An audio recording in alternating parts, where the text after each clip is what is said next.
today's World Insight, China's 2 sessions draw to a close with key legislations in the bag. One of them, the National People's Congress adopting a decision to make national security laws for Hong Kong. Direct insights leading figures from HKSAR on the need for an HK national security legislation. The correct implementation of the one country, two system and the national security is within the regime of protection.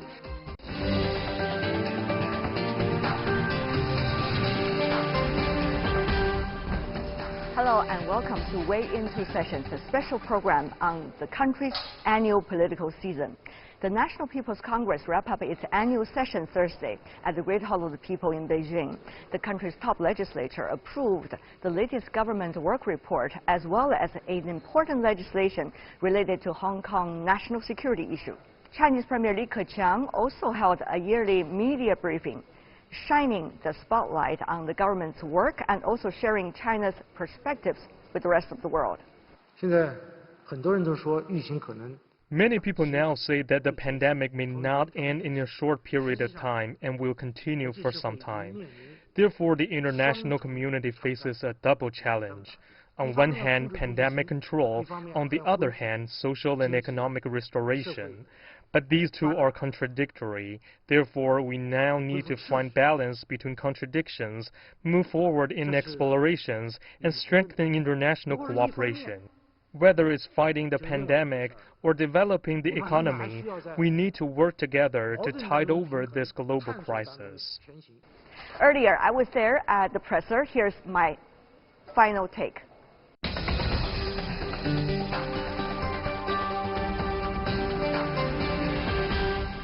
The Premier's annual press conference is not about big goals, but a down-to-earth list of answers about how to provide the best support for businesses and the public at a time of tremendous difficulties.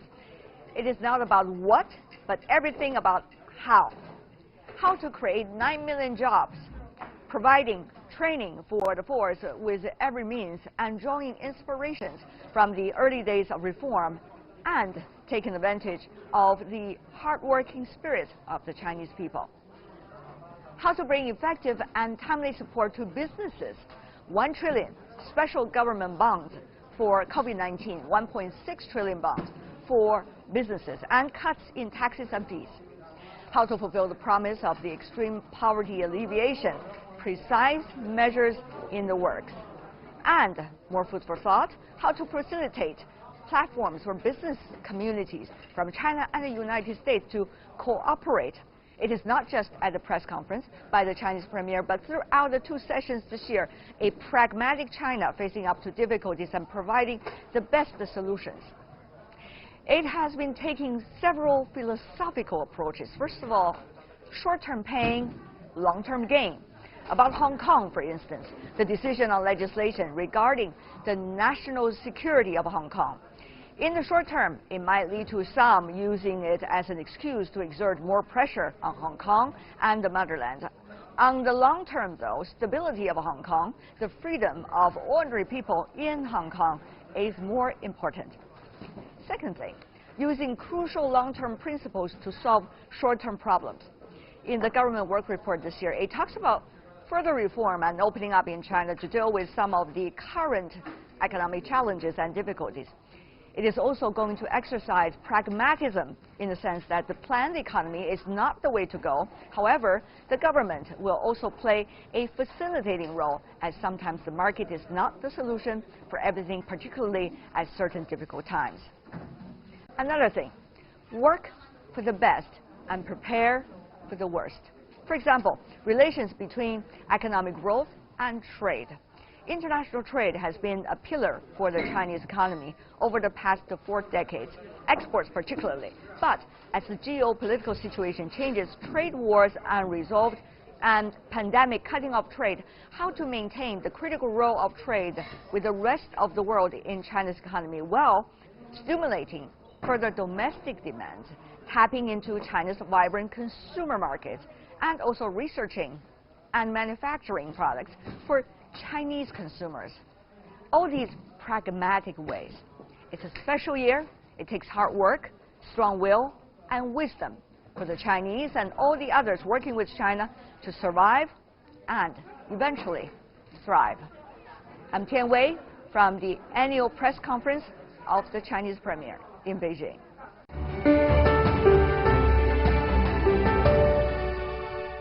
Way in Two Sessions is a special program I present to you every year on China's annual political season.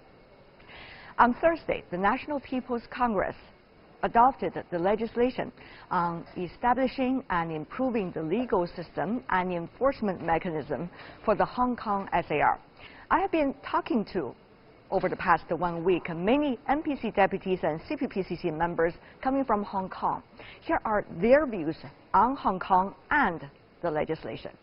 First up, the economy. Tourism and retail are the two biggest contributors to Hong Kong's economy, but they were hit hard by the COVID-19 pandemic and also months of often violent protests. The economy, which is already in recession, suffered its worst contraction on record in the first 3 months of this year, and its unemployment rate rose to the highest in more than a decade in February to April period. With the pandemic on one hand, and there's also the uncertainty of the upcoming Legislative Council elections, where is Hong Kong's future headed? I talked with Henry Tang Yingnian, a CPPCC Standing Committee member, and he is also the chairman of the board with the West Kowloon Cultural District Authority in Hong Kong. Here's his take. Mr. Tan, if I could, asking your thoughts about the one country, two system principle again, since there are a lot of things happening since last time we talked, and the 4 sessions certainly also give us new inspirations and thinking. What do you personally make of it? Under the one country, two system, we love our motherland, and most of the people in Hong Kong are patriotic.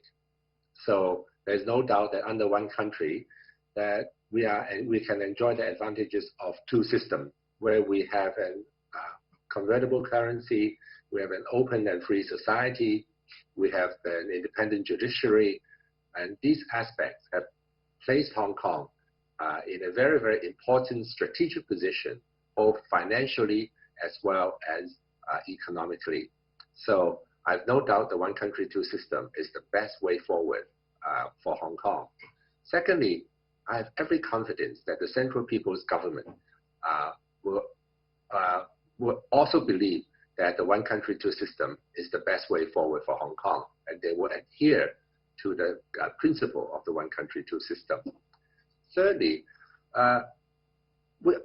we have returned to the motherland for nearly 23 years, and it has been not been completely trouble-free.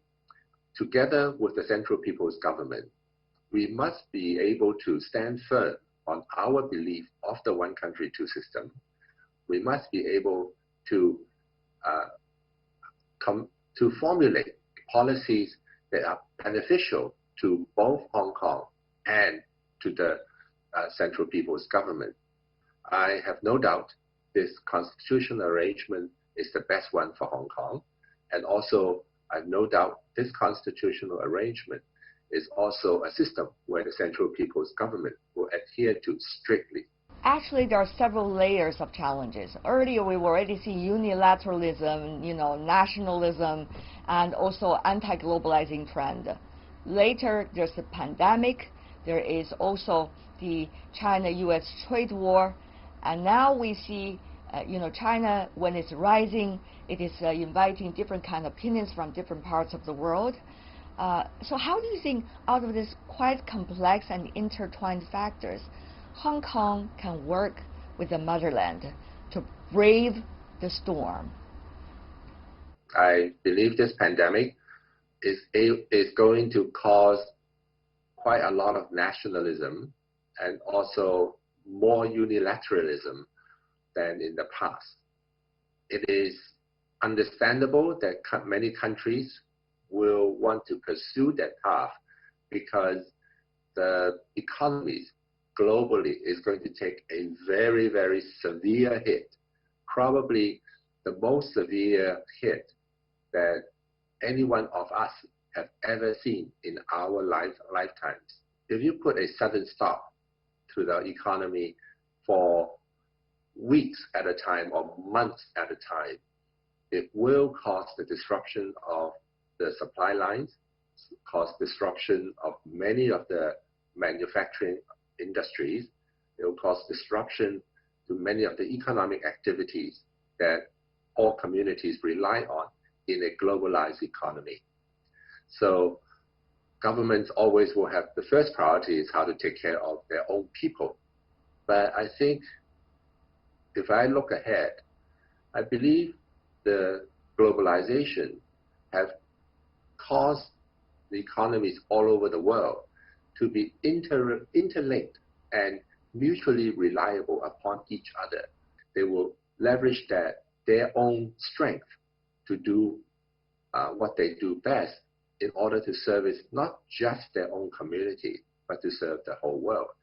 So therefore, that's why many of the supply chains are very globalized. And many of the companies, whether they are in America, Europe, China, Russia, South America, or other parts of the world, will not be able to survive just if they completely lock their borders, because each nation cannot be an island anymore. So looking ahead, I think they will eventually come to realize that while it's right to care for its own people first, the resources should be put to help their own people. But overall, it will still be important, and I think they'll come to realize that they cannot live alone. They're not alone in this world. Only a few months from the Legislative Council election, how do you think officials should work, and how do you think the Legislative Council election is likely to proceed 5 months from now? The district council, the local council elections were held in November of 2019 amid the social unrest. And in all the social unrest, all the months that leading up to it, I think a lot of people were dissatisfied with the Hong Kong SAR government, and they have expressed that dissatisfaction with their votes. So they have voted for a lot of the pan-democratic members of the opposition, and because the system is first past the post, a simple majority will take the seat. Therefore, the opposition have gained a lot of district council seats. I would say that they have not been doing a very good job in working for the community, and they have been trying to politicize the district council, which should primarily focus on the works of the local district that they are elected from. And they are supposed to serve the whole community and not just those who they believe that had voted for them. So that's one. Now, looking forward, we are going to have Legislative Council elections in September of 2020, which is only about 3.5 months away. So I am, of course, very concerned that this dissatisfaction is going to carry over from the last social unrest, and especially now with more activity, our social unrest in the streets now just beginning to see.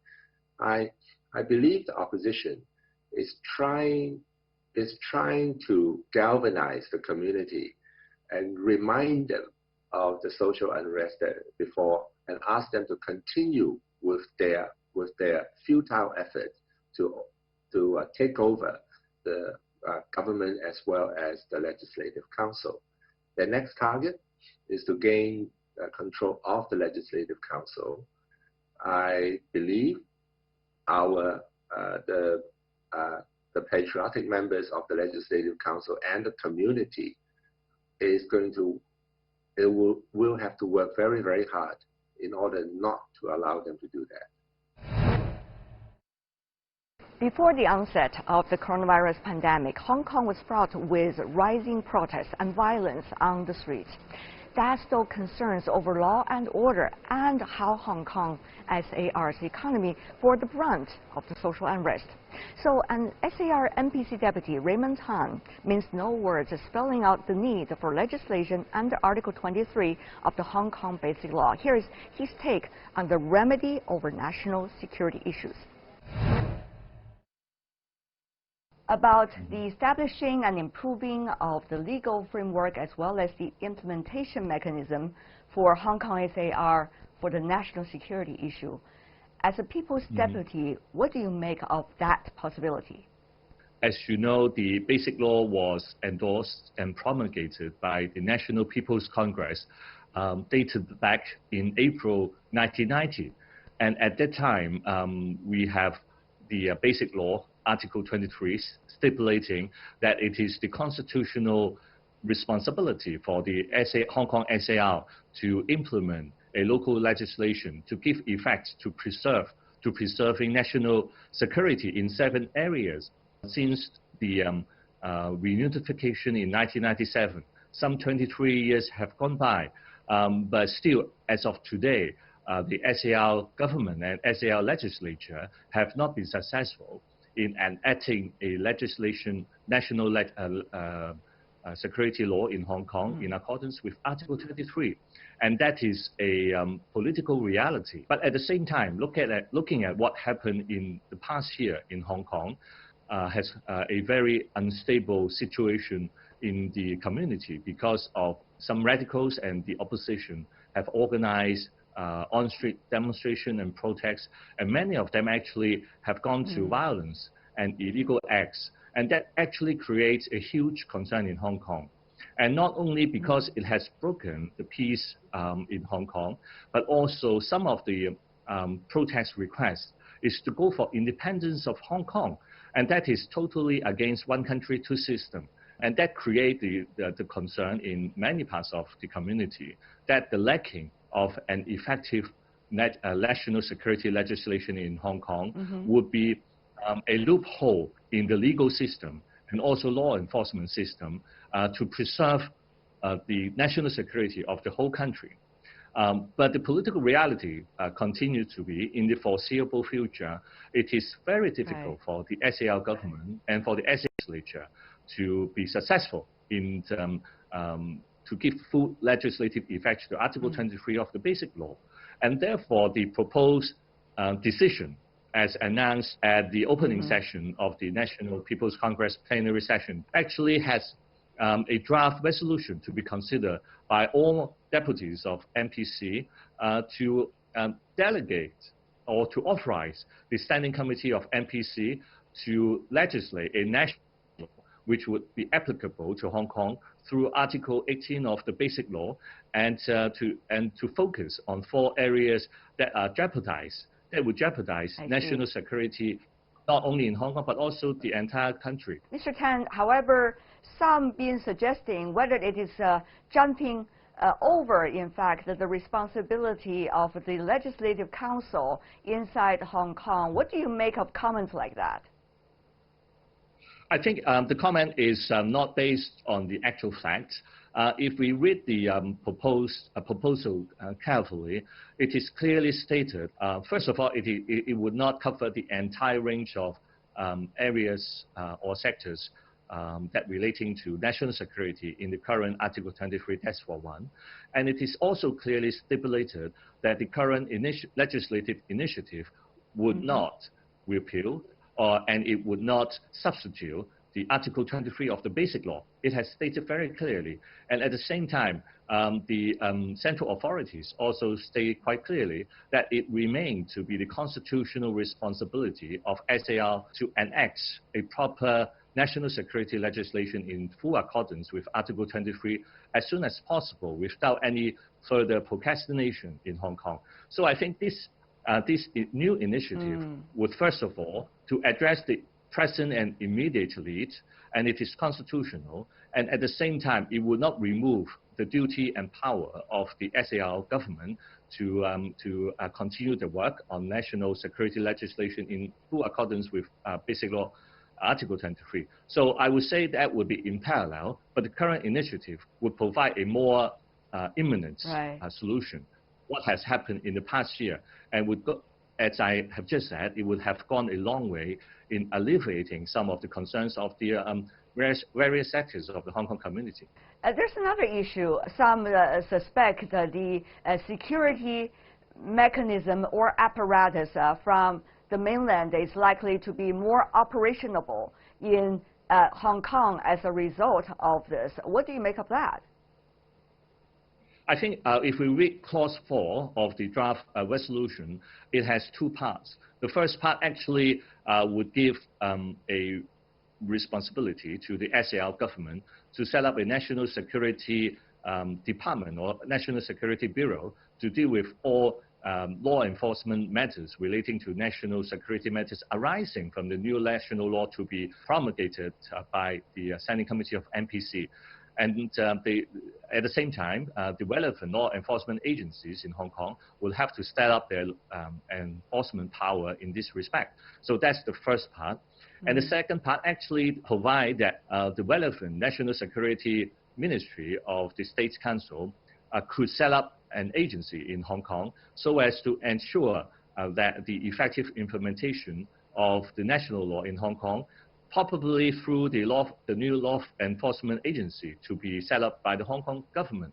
And of course, details are not contained in the proposed resolution at the moment. But I'm sure that when the Standing Committee of NPC would have to consider the details of the national law, they would also address this division of labor, if you like, and how the two parties, the one set up by Hong Kong government and the other sent by State Council National Security Ministries, how they would work together in details in the new law. And I'm sure the SAR government would also work on that as well. So details will be further discussed and will be further announced by the Standing Committee. But the essence is that it would put the legislative responsibility and the law enforcement responsibility also on the SAR government, because under one country, two systems, law enforcement in Hong Kong would have to be shouldered by the Hong Kong SAR government and the relevant department as well.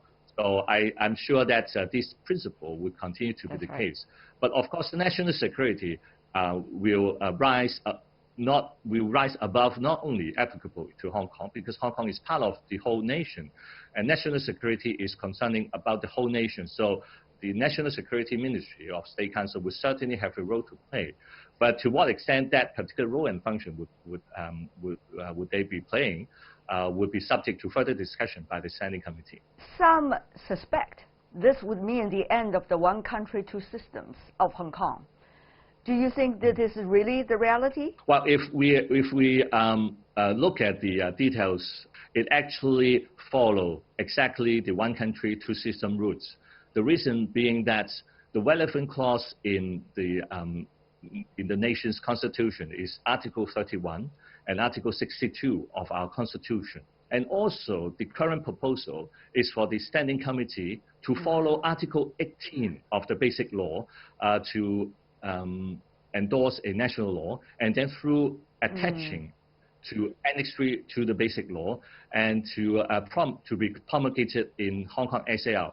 And throughout, the SAR government would have a constitutional role to play in accordance with the relevant article in the Basic Law.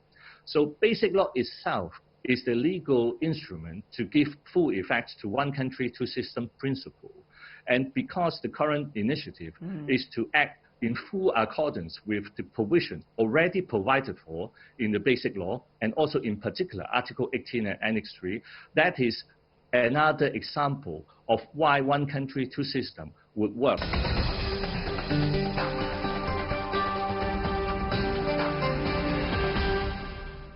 Welcome back.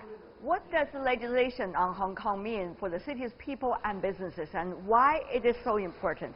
Will it help restore stability and confidence in Hong Kong in the long run? For insights, I talked to Bernard Chan, who is an NPC deputy and also convener of the non-official members of the Executive Council of the Hong Kong SAR. Take a listen. Mr. Chen, welcome to CGTN. Let me ask you your take on the possible legislation regarding national security issues about Hong Kong. what do you make of the very divided opinion, it seems, about the reactions? In Article 23 of the Basic Law, allow Hong Kong to enact this piece of legislation. But for 23 years, we haven't done so.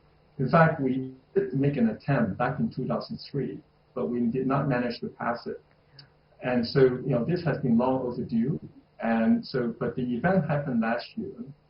Can allow us to wait any longer. I mean, as you can see, that's in the social unrest last year. So I think, again, I mean, it is only right for the mainland authority to step in. After all, they have authorized Hong Kong to legislate the law, but we have failed to do so. So I think, this is definitely the right direction. But I do agree, though, this is just the first step. We have to do a lot of explaining to the people in Hong Kong that the passing of this legislation will not diminish any, like, for example, freedom of expression.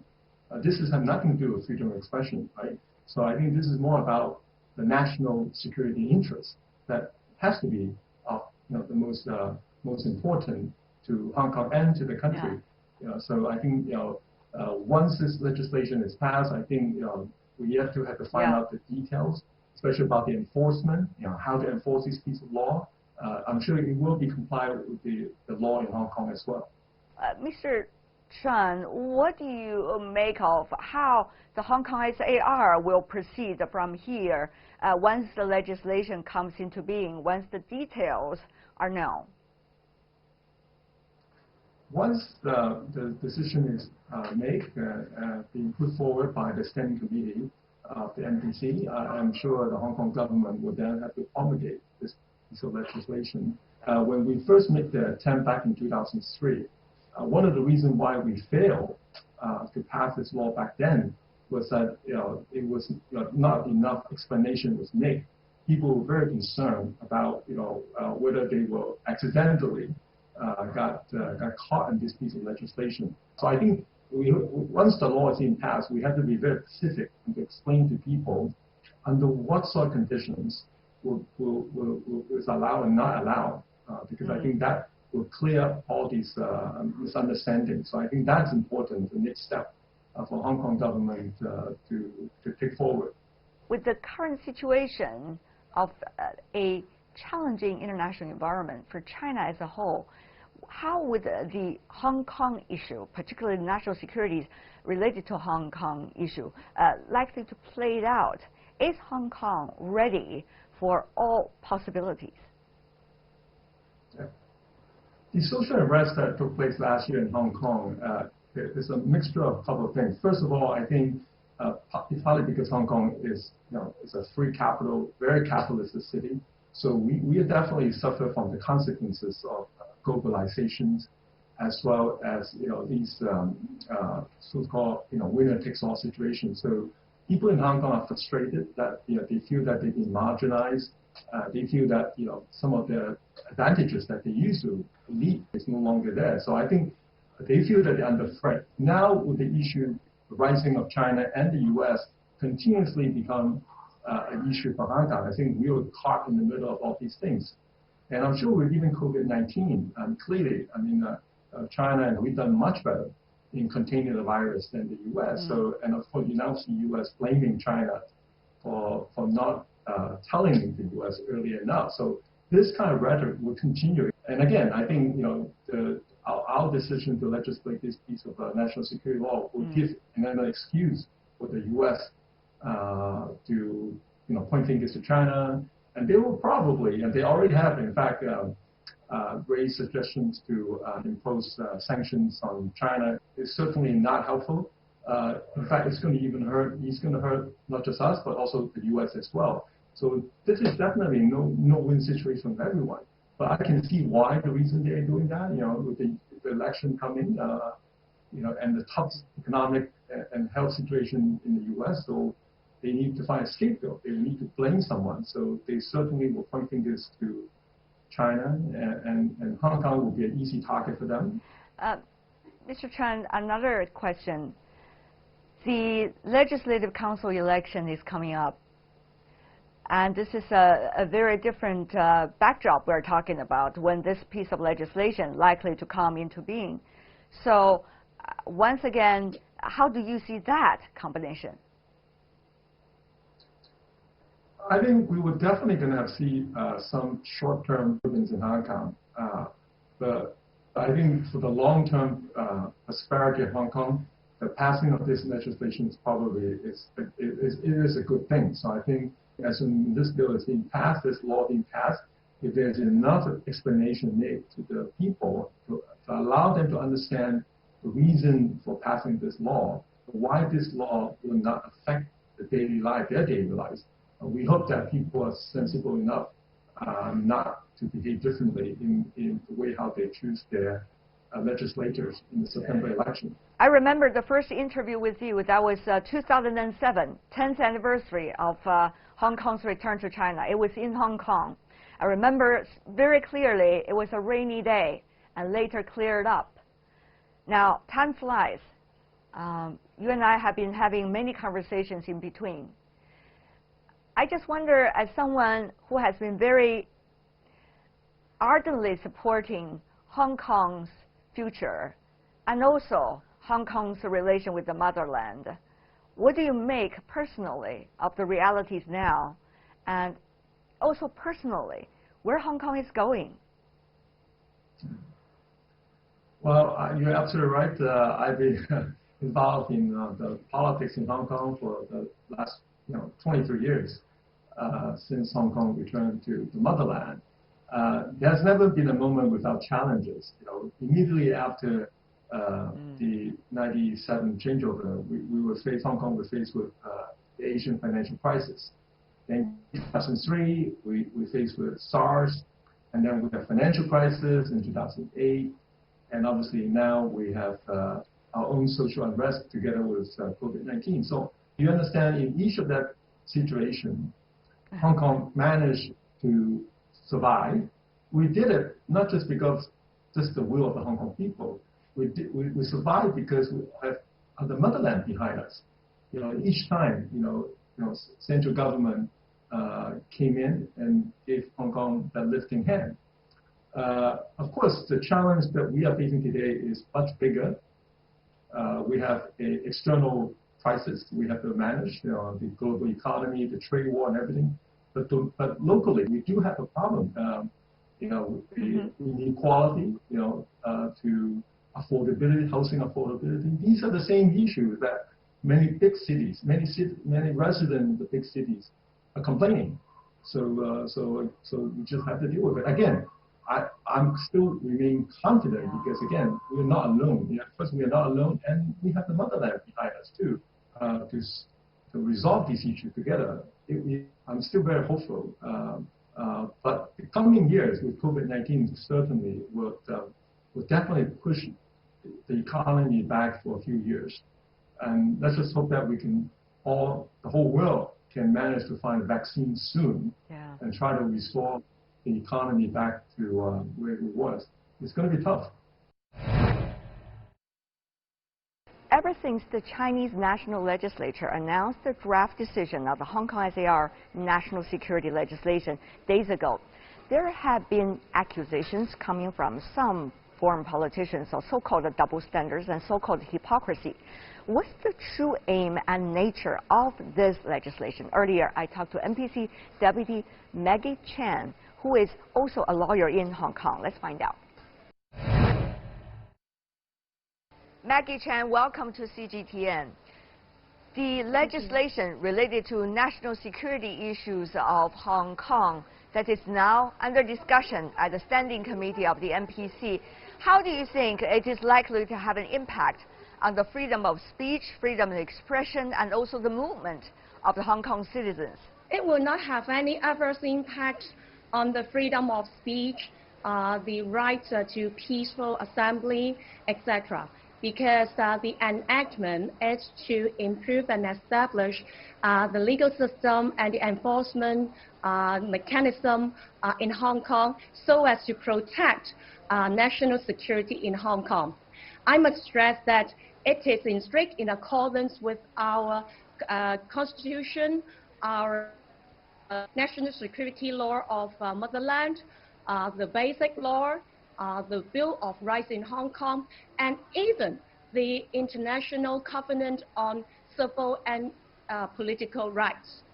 What do you make as a lawyer of the realities in Hong Kong over the past year or so?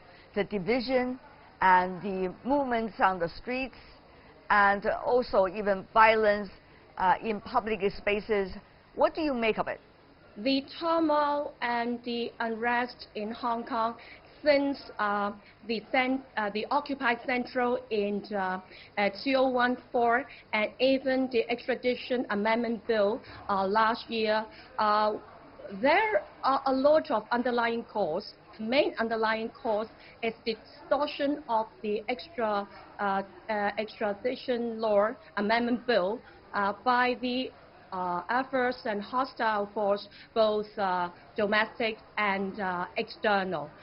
Secondly, and most important of all, there is a rising force of separatists. This is what concerns our motherland. So the decision is to have the enactment to protect the national security in Hong Kong from the state level. There is always a well balance between the individual freedom of speech, freedom of assembly, peaceful assembly and peaceful gathering.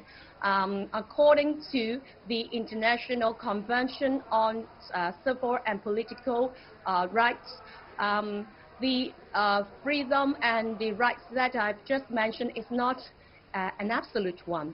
It must be subject to certain restrictions. The restrictions consist of public order, national security, and the protection of legitimate rights of individuals.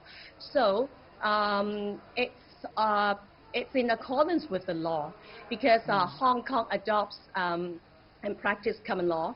I have also to explain in details. There is a case law which was decided in 1999 in the Final Court of Appeal in Hong Kong. The case is called Gong Siu case. It was expressly stated that although the freedom of speech, freedom of expression is fundamental and very important in a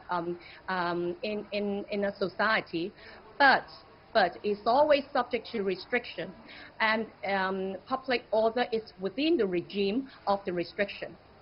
It is expressly stated in the case that the correct implementation of the one country, two system and the national security is within the regime of protection.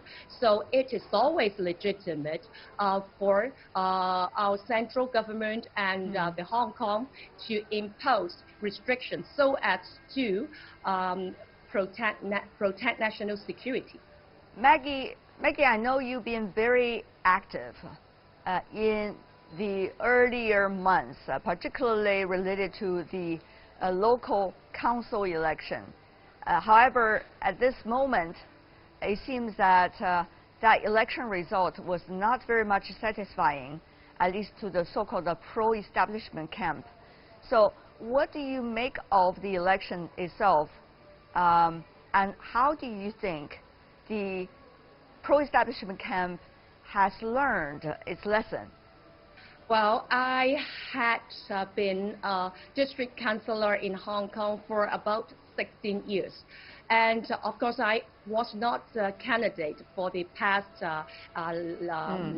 district council election, but I was deeply involved in it and an observer from the outset and of course up to the end where result came.